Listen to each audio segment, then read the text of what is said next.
Go back a little bit, couple of seconds. No problem. No problem. Okay, great. Now we are recording. So, just for everyone's information, we are recording because the association has now got a YouTube channel on which this will be posted. And so anyway, we'll also subscribe to that in the next few days. It just got launched today, Jayantata. Yes, just checking with you. Yeah. Okay, great. All right. So thanks. I just want to sort of because it was not recorded, just for the records.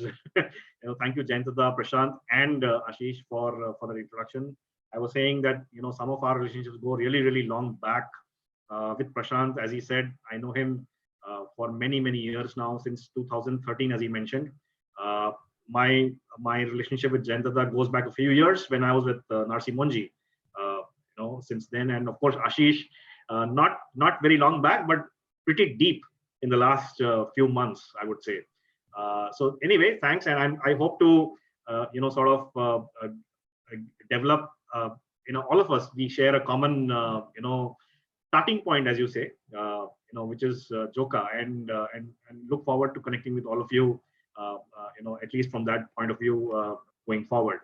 As Ashish said, we have participants from 5 countries, UK and Belgium on this side, and Singapore and Hong Kong on the other side, and of course a lot of people from India. People will join when they join, but let's begin in one sense.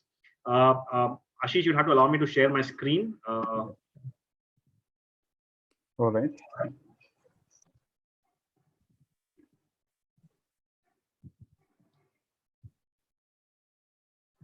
Yes, you should be able to share now, Paras. Yeah. Okay. Yeah. So I'm just checking if you're able to see my screen, which is basically the flyer that we have sent out. If you are seeing, just do a thumbs up. I can just sort of, yeah, great.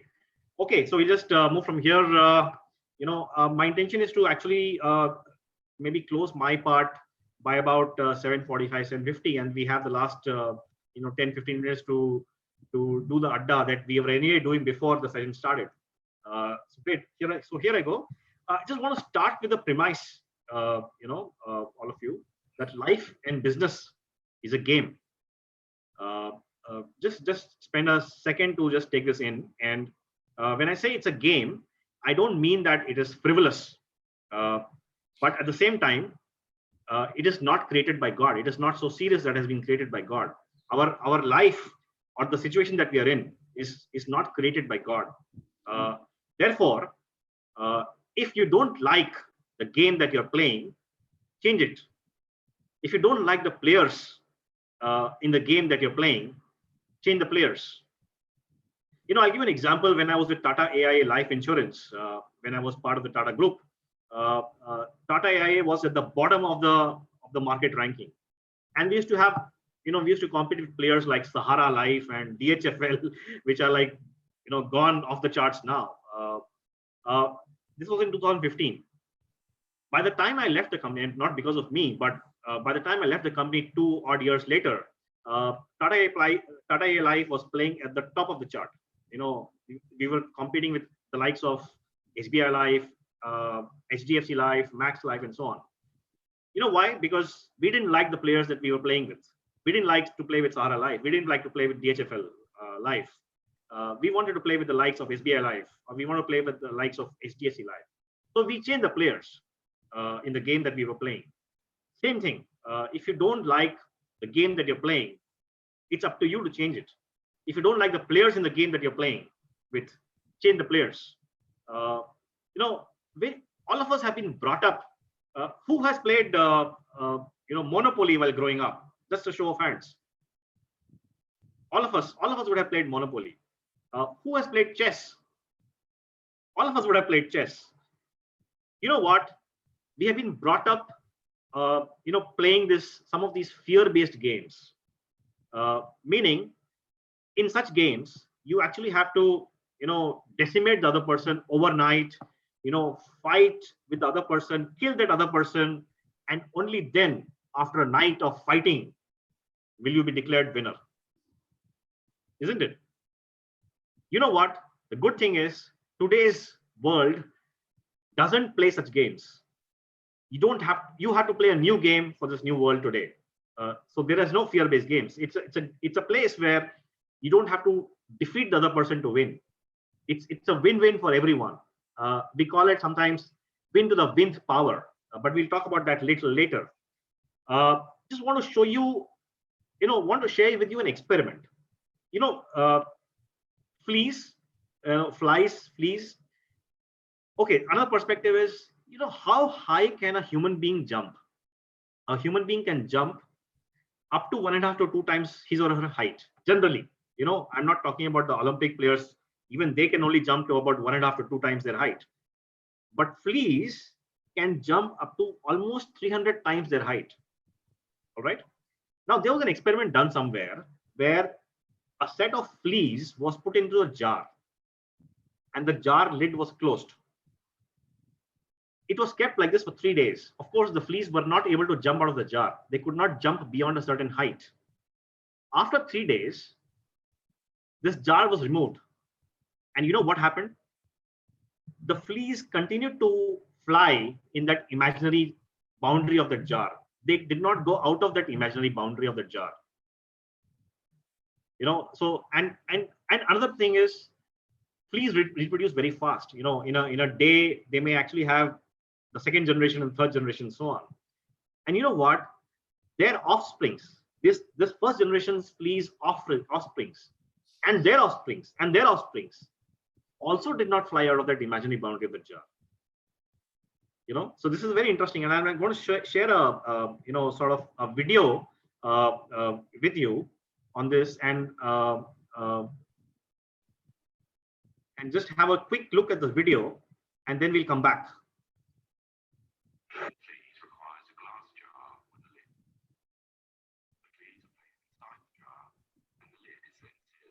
Just checking if you're able to hear the audio. It's very light powers. Very inaudible.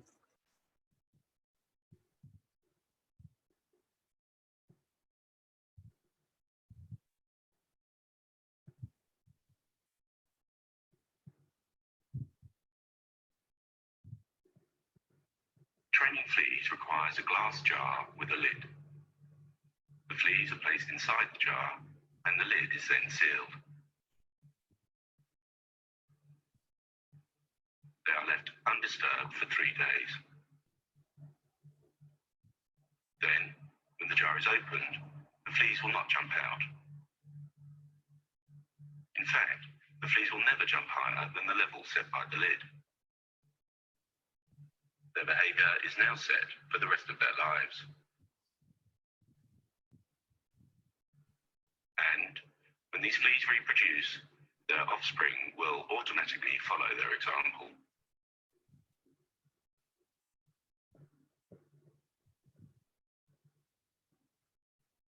So even if you were not able to get the audio of that video, I shared the story with you about this experiment.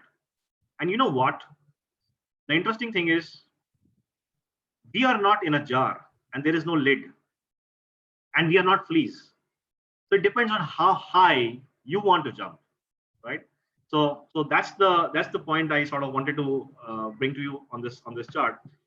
As I said, we are in a new world. I mean, COVID or no COVID, we are in a new world, and we have to play a new game where everything is, I just put a list of things that is very important today. And I know that a lot of us actually are managing large teams. Some of us are managing small teams, but we have worked in several teams.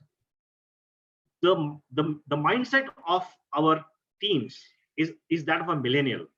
Even if the person whom we are talking about is not a millennial from an age point of view, from a mindset point of view, every person today is a millennial. Even all of us, even Jayantada is a millennial today, actually. And we're talking about collaborative, working. We're talking about very fast communication. We're talking about, going to areas where there are new roads, or sometimes there are no roads. I mean, a classic case is, for example, the way the businesses we might be running are handling COVID, for example. This has not happened before in our lifetimes.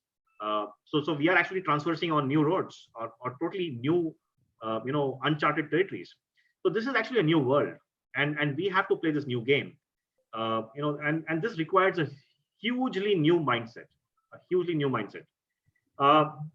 We have to question our beliefs. When I was in sales in my career, and of course now also I'm in sales in one sense, we would have a lot of sales leaders coming to me and say, boss, budget nahi hai, boss paisa nahi hai.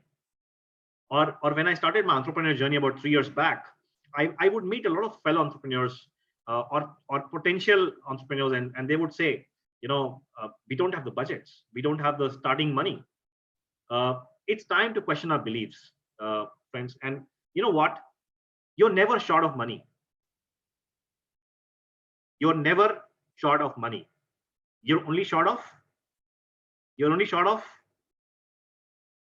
You can just unmute yourself and just shout out some word. Otherwise, this becomes a very, one-sided kind of thing. You're always short of ideas. You're never short of money. You're always short of ideas. It is also an important thing to change our perspective. This is actually a picture of a basketball court from a drone, which is you can see on the bottom of the chart. And what it does is it's actually zooming out and looking at the basketball court from a different perspective. This is how one needs to look at life and business as well. When all of us run businesses, some of us running small businesses, some of us running big businesses, but it's very important to work on the business rather than working in the business. What I mean is, you actually have to step back and look at the business that you're running rather than getting into the rigmarole of running your business. And that's what I mean by saying you have to work on the business and not in the business. When you go to a museum and if you want to enjoy a piece of art, what do? You actually step back. You actually step back and look at the total picture, right? And that's when you enjoy the entire art form. Of course, you may want to zero in on something, which is what you do in life and business as well. But to get the total picture, you need to zoom out. And this is what I mean by you actually have to zoom out on your life and business just to get a different perspective, just like this drone is doing for this basketball court. The idea is to actually do something. And you know what? The magic is in the action. There's always this very interesting thing of knowledge. Knowledge is what? Knowledge is books in a library. Books just kept in the library. IMC library, for example. That's knowledge. Moving forward, what is wisdom? Wisdom is knowing where those books are or knowing which book is kept where. So that's wisdom. I'm just putting an analogy. Moving from wisdom is insights. Insights is having read some of those books that are of interest to you, of relevance to you, your ability to process that knowledge and wisdom is insight. But this is all waste unless you can act on it. So the magic is in the action. So moving from knowledge to wisdom to insights to action is where the magic lies. And you know what? The interesting thing is we can train our brains to do this.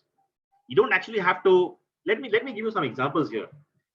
When Olympic athletes train, they don't actually, for example, let's take a Formula car racer. That person doesn't actually have to drive a real Formula car to practice. Today, there are technologies which enable a Formula car racer to use virtual reality, and there are all those kind of gadgets that are strapped onto this car racer, from measuring heartbeat, measuring perspiration in various things.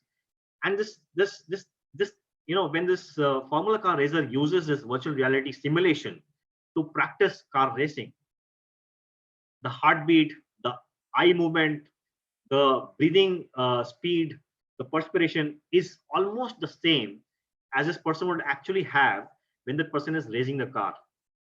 So, you can actually train your brain to think in a certain way. And you know what? I have actually used some of these very simple, thoughts to change my way of working, especially as an entrepreneur in the last 3 years. Of course, you can also use some of these thoughts as an employee in a corporate, in a corporate world. this is a picture of a teacher. You know what? When we started off our schooling, and Jantada would have probably experienced a blackboard and a white chalk, right? But some of us, when we were in school, that blackboard and the white chalk moved to a green board and a yellow chalk for some reason. Maybe it led to better visibility and so on. And of course, today, I remember when I was at Narsi Monji, we used to have digital, boards to write on.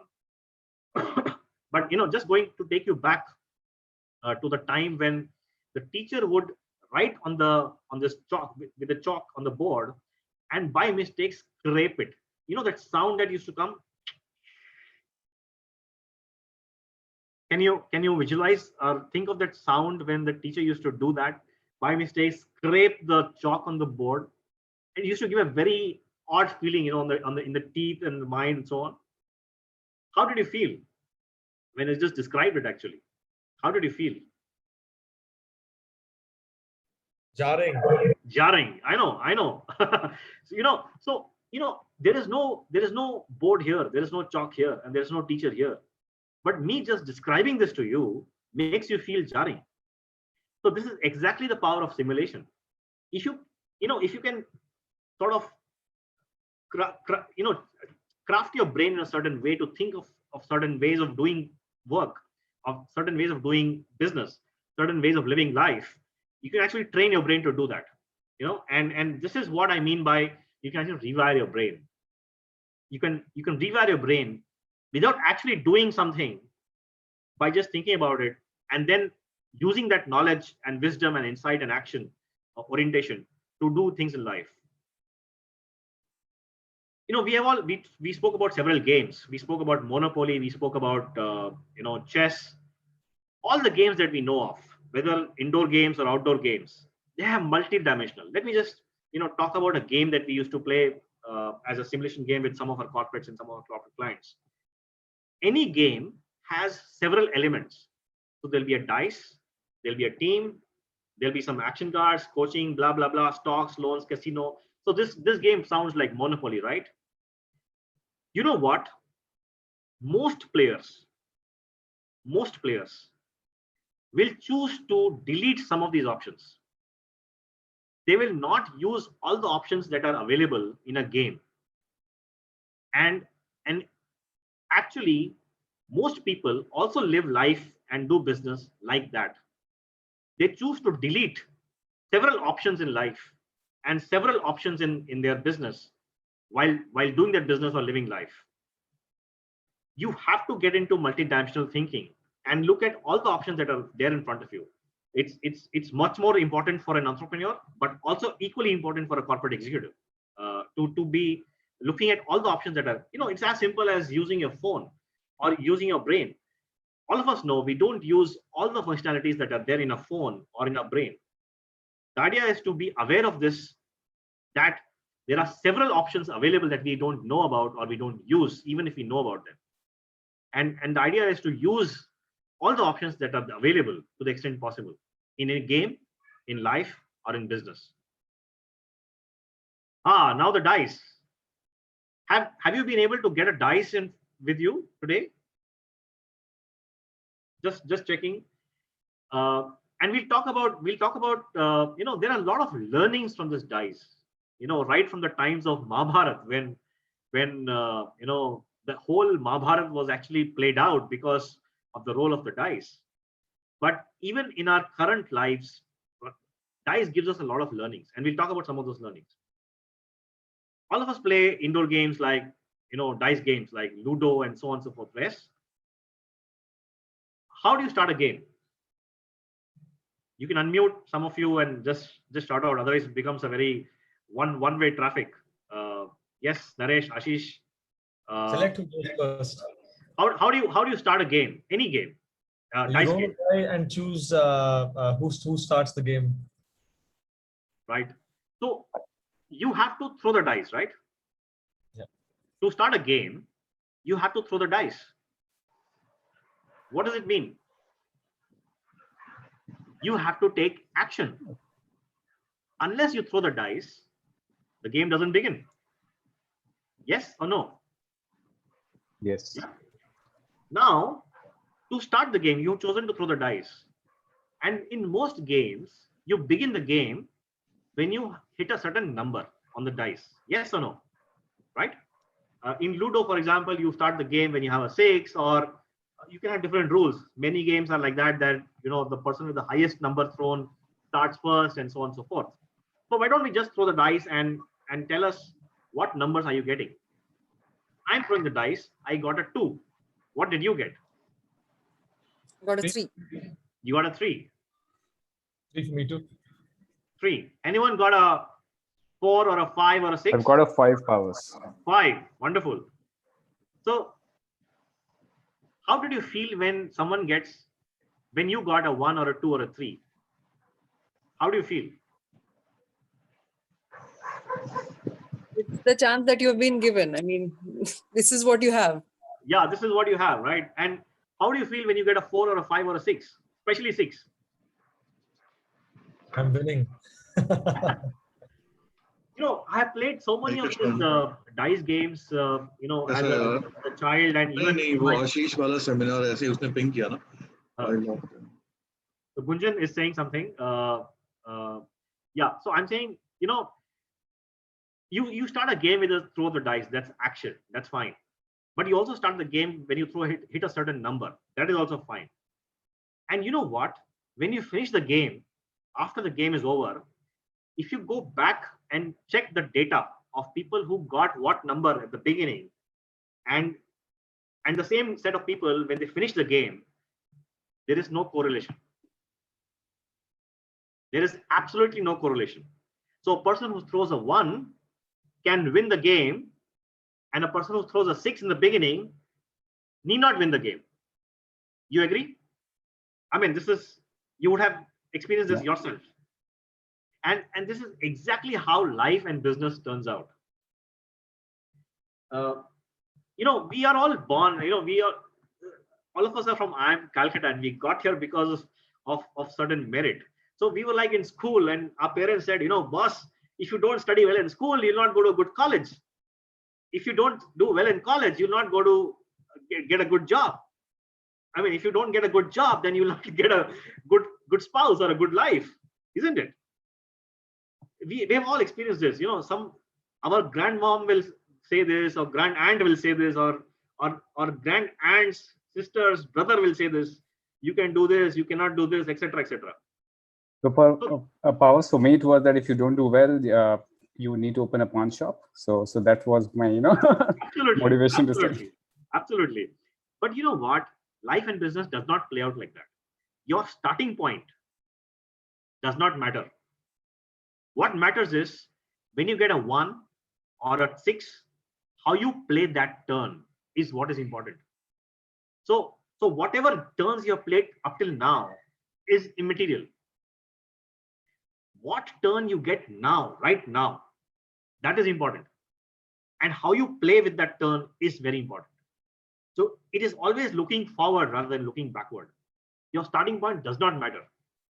Actually, we are a set of IMC guys and girls, but if you look at any other subset of people who are not from such pedigreed institutions, you would have similar kind of people doing similar kind of things in life or business.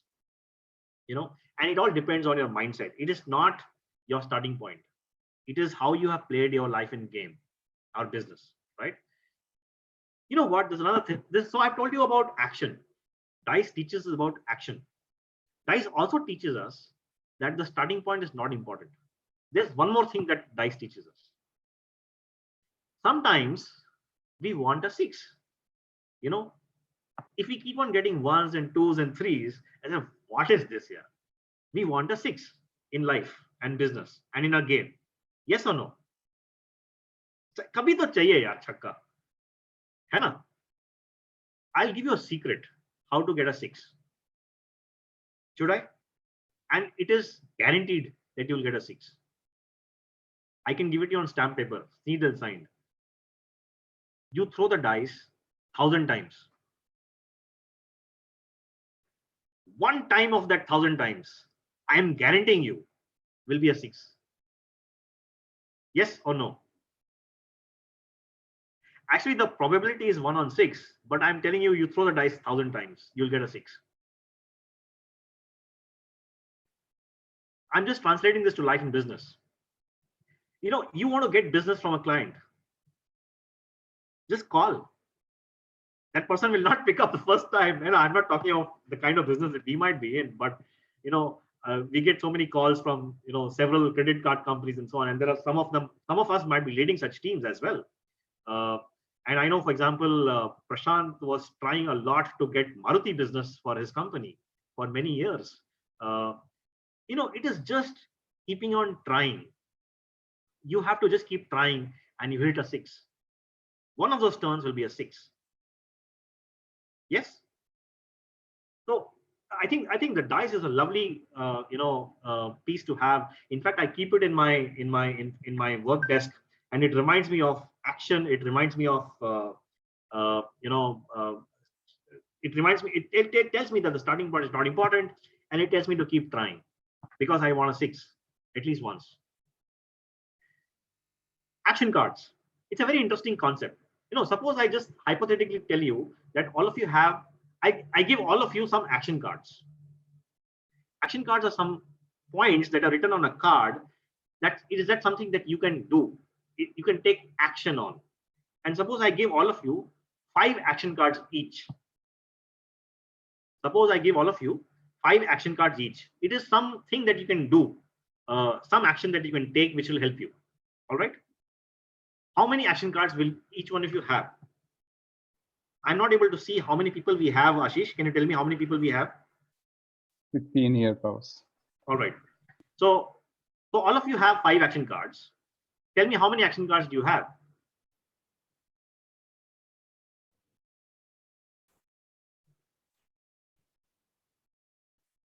Prashant has mentioned 75. That's right. That's right. So he knows the answer. So yes, Prashant, yes, you're right. In many such conversations with, you know, the work that I do with some of my clients, and when I ask this question, most people will end up saying 5 because, of course, I have given 5 cards to each one. But the answer is, I did not say that you cannot use somebody else's action card without taking away that action from that person. Suppose Vajanti has got 5 action cards. She has total access to Naresh's action cards as well. And both of them have access to Ashish's action cards as well. So all of us, in one sense, we have 5 into the number of people in the room, you know, mathematically, right? So exactly, life and business is exactly like this. It is about access rather than ownership. We might own 5 action cards, but we have access to 75 action cards. And how does this play out? How does this play out is, suppose I want to access, let's say, Naresh's contact. I just have to call him, right? I just call Naresh and say, Naresh, you know this person. I saw that you're connected with him on LinkedIn or whatever, Facebook, or for a fact, I know that Naresh is connected with him. I just ask him, Naresh, can you connect me with that person? I want something from this guy. So I don't know that guy, but Naresh knows that guy. So what am I doing? I don't own that contact, but I have access to that contact to Naresh. Correct? This is what is meant by access trumps ownership. You don't have to own resources. You have to have access to resources. And this is what I mean by resourcefulness over resources. Very good examples are Airbnb, for example, or Uber. Forget the COVID situation. These companies may not be doing well as of now because of COVID, but they are multi-billion-dollar businesses based on purely access. You know, you want a car, you don't have to own the car. You don't have to maintain the car. You don't have to pay parking fee. You don't have to fill fuel. You just press on your phone, just request for an Uber car, and lo and behold, you get a chauffeur-driven AC limousine in front of your house, wherever you want to go to. That's access. So you don't own the car. Airbnb. You want to live in a lovely homestay in Portugal. You don't have to own that house there.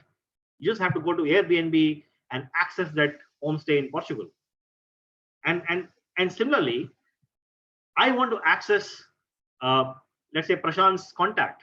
I just have to call Prashant and ask him and request him to connect me with that contact.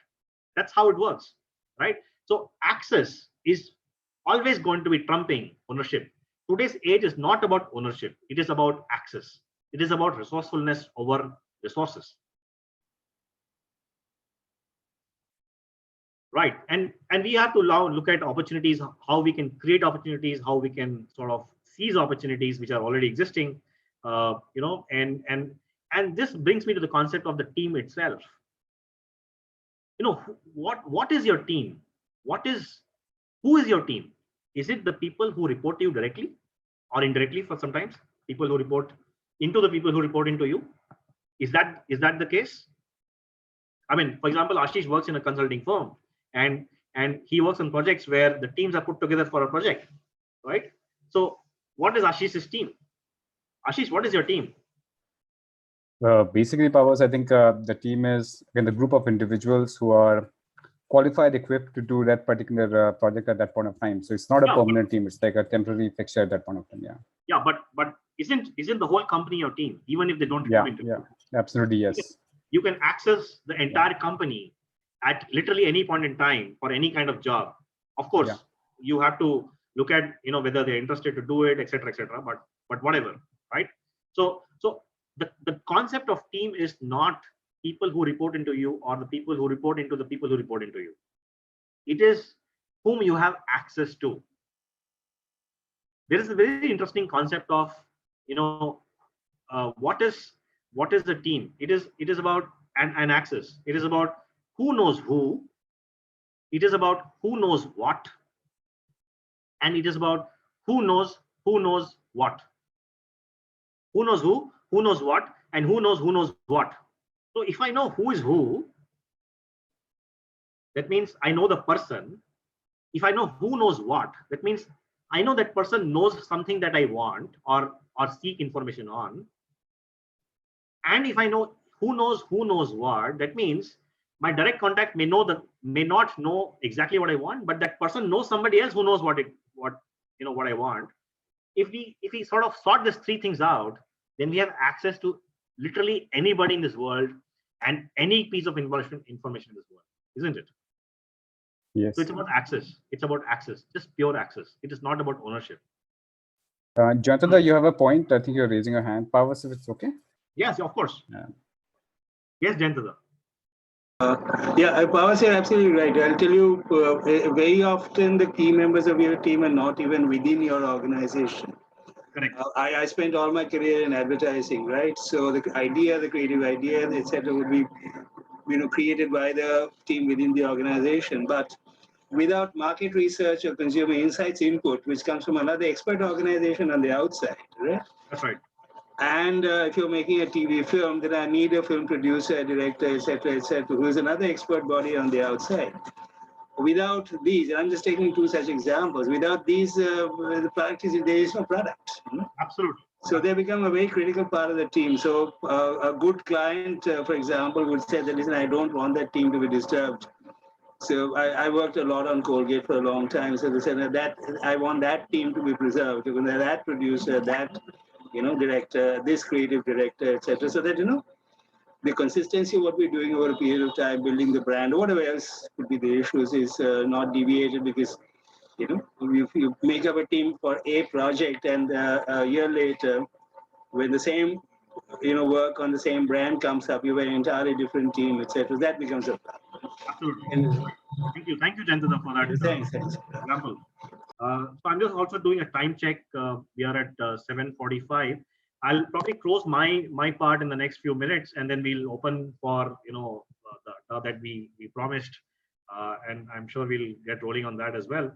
Just a point on coaching itself. A lot of this, if you want to move, suppose you're a sportsman or a sportswoman, and you want to move from your neighborhood playground to state level, or to the national level, or to the international level, you would need a coach, isn't it? It's very important for you to get a coach. Similarly, in life and in business, it's good to have a coach. And I'm not saying formally, You don't have to have a formal coach. You can actually look up to somebody and engage with that person as a coach, as a mentor at a very informal level. And it could even be your family member. It could be your father. It could be your uncle. It could be your school principal, a professor, or, or a friend, or a senior, boss, or a colleague, or anybody, right?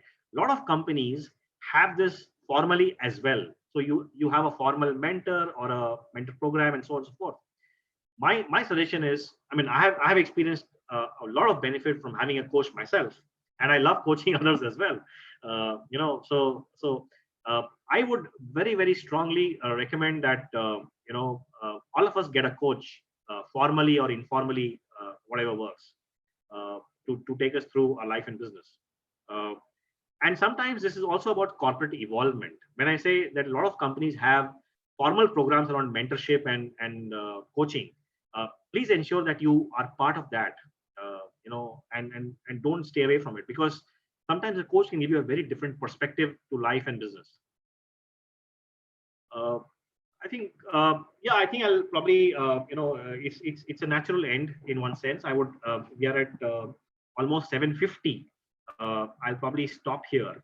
And I just wanted to sort of do a quick recap. I think we talked about the dice. It's a lovely thing to have and learn from. I've learned a lot from this piece of, dice, to take action, to keep trying, to the starting point doesn't matter. I've also learned a lot about access, trumping ownership. It's about access all the time. It's about resourcefulness over resources. It's about the extended team. And finally, it is about the magic of action. If we just keep things in our mind and don't act on them, nothing will happen. Nothing will happen. So it's about playing a new game of life and business and making everything possible. That's it from me, friends. I will, sort of hand over to Ashish, and then we can, of course, do a quick, adda baji before we sort of sign off at around 8 o'clock or whatever time. Thank you, Pavas. Pavas, I think that was wonderful. I actually caught one of your pointers that you made, that we are all fleas, right? So I think that point will kind of stick with me, I think, for at least a few days, just to bring home the fact as to what we are and what we should be doing going forward. So wonderful perspectives, Pavas, coming from you. Just one maybe a question back to you.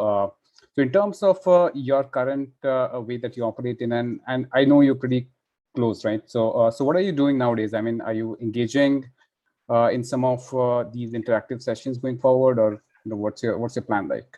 Sure. Thanks, Ashish.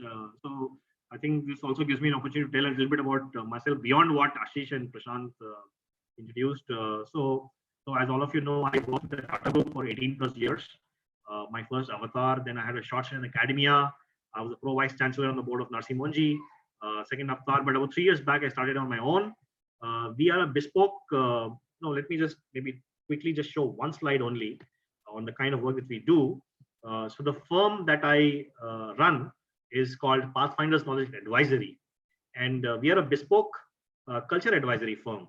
We work at the entire value chain of an employee, as you can see from the top left of this chart, right from the time that a person joins the firm, gets hired, onboarded, that person needs to get engaged, perform, and develop, and even when the person leaves the company, the departure, so exit. So we work at all the different points of this value chain for an employee life cycle, and we focus on the culture aspect, especially today when people are working remotely. Between performance and culture, it is easier to manage performance of remote employees. Sam, dam, dhan, bed, whatever. But it's very difficult to manage culture of remote employees for a company. And thankfully, we are in a sweet spot because of that. So we are a bespoke culture advisory firm. The USP of a firm is that we deliver what we deliver in some very interesting formats. We have both tech and non-tech formats. On the tech side, we use things like artificial intelligence, mobile gaming, and so on. On the non-tech side, we use things like music, movies, theater, dance, art, Indian mythology. Of course, because of COVID, we are able to do all of this virtually as well. For example, this session I've run in several clients and face-to-face as well as virtually. And of course, face-to-face is a different feel altogether. but even virtually, this has got some very good feedback. So that, and of course, we work on things which are of importance to a company. We try to go top down. We try to go from the board or to the head of the company down, so that we work on important things for a company. Some of the clients that we have worked on is, of course, in the Tata Group, we have worked for Tata Trust, Tata Sky. Outside of the Tata Group, we have worked for Kotak Life, SUSE, it's a German multinational, and there are some logos that you can see on the bottom left of the chart. So this is what we do, Ashish. Very quickly, I don't want to take time talking about myself and what we do. But yeah, I mean, if any one of you is interested to know more, we should connect separately. But I would like the next whatever time we have left to just get any other questions or anything else, anything about us or campus or whatever. So I'm just going to stop sharing my screen and we just go to a video mode. I think Jayanta again has a point. Sorry, please go ahead. Here's a question to Powers. You said about performance, managing performance is easier than managing culture. I mean, this is a kind of an instinctive feel that I have. It's not backed up by any data, etc. That given this, this work from home, outsource model, etc. Perhaps culture is, not getting the kind of importance that I would have thought is necessary. I can't tell you why I feel that. I just see the only example I have is my son. Right, so that may be unique to that organization. I said, but what's your feeling? What's your observation on this? Sure. So thanks, Jitendra, for the question. So I engage with with a lot of clients, potential clients, and so on, and many of them are very large companies. Some of them are startups, and so on. The feeling, of course, I don't do a track on the responses, but I'm just sort of aggregating the responses that I get in my mind between performance and culture. The performance is managed because there are hard, let me say, contours around it. There is a performance management system in the company. The company pays salary, and if an employee doesn't perform, eventually the person will have to leave the company, right? As an extreme case. But otherwise, there is a lot of, let me say, hard structures around managing performance, even for remote employees today. But there's nothing like that for culture. Even if exhibiting cultural values is part of a care sheet, which in some companies it is, which is very odd. But how will you manage culture in a remote environment? Culture is driven by shared value systems and by sharing stories and by water cooler conversations. How do you do that in a remote format? It's very, very difficult. And particularly large companies are very, very cognizant of this fact. They want to work on this, but they don't know how to sort of skin this cat, so to say. Startups are a different breed. Startups which are, growing very fast, and they want to develop the next level of leadership just below the founders. They bother about this, but most startups actually they don't bother about it. But I have also spoken to a lot of startups who have failed, and one reason that they give for failure is they could not manage their culture. So in that sense, this is a sweet spot. If we can have more, solutions around this space, I think it's a great space to be in one sense. Powers, I think that was a great point. And to be honest, like you rightly said, performance can be managed and there are tools and toolkits around it. But culture may not be so easily transferable or even managed given the setting that we have. But do we have any examples at all? I'm just thinking out loud while you were speaking, wherein there has been some intervention being made by a company to bring in that or retain that homogeneity of culture that they would want to have, given the work from home situation that we have. Anything that comes on top of your hand? Sure. So, in this scenario of COVID that we had in the last 1 year or so, I have seen a lot of companies going from, it's a journey from a culture management point of view. They start off, most companies, even big ones, they start off with, putting some programs in place. And so, for example, they would have a Friday Zoom meetings, which are fun meetings for their employees, or just to show that they care for their employees and so on as a culture point of view. Or they would have some platforms on which employees can sort of get in and seek, let's say, help on mental health issues or something like that. It starts like that, but actually there is no attendance. The first Friday there would be attendance, the second Friday there would be attendance, but after that it just tapers off because there is no honesty to those such initiatives. So once that phase is over for a company in terms of ticking the boxes on culture management, then the company starts doing some real stuff in actually helping. So, you know, for a company to start managing culture, a company has to start giving material, benefits to the employees first. For example, looking at home office furniture at a subsidized rate. That's when the employee starts feeling, oh, this company now really cares for me, and I need to now look at things that the company is doing for me otherwise as well. Or looking at things like health insurance covering COVID. So these are some real stuff that the company does from a material point of view, and then the employee then mentally moves from this seeking material benefits to seeking emotional benefits. And that's when the culture starts building in a remote environment. This is what I have seen as a journey in many companies and large companies as well. So that's when the attendance for leadership connects increases.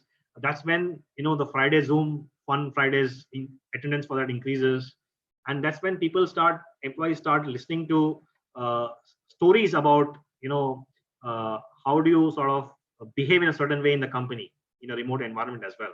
So this is my experience in the last 1 year. Thanks, Pawas. And just to, I was actually reading a news piece the other day about Google calling its employees back to work. Now we're talking about a firm, a big tech firm, who actually took the decision that all of us can work from home. And now they're actually calling employees back to work, which probably indicates that this is actually a much bigger problem, or rather a much harder nut to crack. And therefore, they're probably taking that decision going ahead. But anyways, thanks, Pawas, for that. That was useful. Sure. Thank you. So maybe so we have some people dropping off because it's 8 o'clock. But would be happy to hear any other comments or anything from anybody. Beyond. My question is perhaps less about work, but I'm just reflecting on what you shared at the top of your presentation regarding life being a game. As I grew up, I remember my father telling me that I shouldn't be spending as much time as I do on video games. But I see that more and more of our lives are increasingly going virtual, including, say, my kid who spends hours attending his school classes, right? So how real are these virtual games now? And do we assume that that's now the media or the domain where games of the future will be played? So it's just asking me for my point of view, but it's just a point of view. I think, of course, the ratio of virtual stuff in our life is increasing anyway, is increased. But that's all. It's not that the face-to-face part of life will go away. That's going to stay. It's just like, when the Indian rupee was demonetized, what happened after that is a lot of digital currency came into being, but it's only a ratio. So if earlier it was 595, it is now 1090, but 90 is still big in that sense. So it's just a matter of time. So of course, this experience has given us, a more, let me say, comfort with technology and with virtual stuff, and that we will use we will continue to live our lives, certain parts of our life virtually, but of course we will have a face-to-face life as well, which is going to be big. Hi, Pawas, Vaijanti here. Thank you so much.